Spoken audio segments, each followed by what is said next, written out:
Coconut oil for cracked feet. Coconut oil has a small molecular structure, so it is easily absorbed by the skin. It is rich in medium-chain fatty acids, which soothe, nourish, and protect your skin.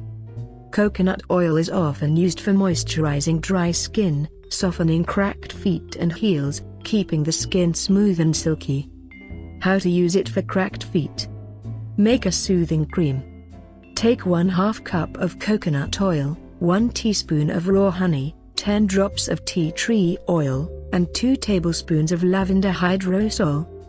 Add these ingredients in a blender, and blend them until there is a creamy white mixture. Transfer the mixture into a 4 ounces container, and use it for your cracked feet. Foot soak. Fill a foot soak tub, or any suitable container, with hot water. Then add in it the following ingredients: 1/2 cup of liquid castile soap, 1/4 cup of Epsom salts, 1/4 cup of lemon juice, and 1 tablespoon of coconut oil.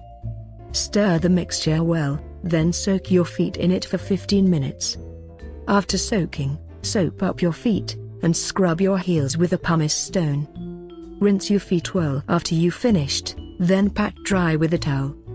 Notes: coconut oil will become solid under the room temperature or lower, so you need to melt it a bit before use. Peel your heels and feet regularly, to get rid of dead cells. Pumice is great for that purpose.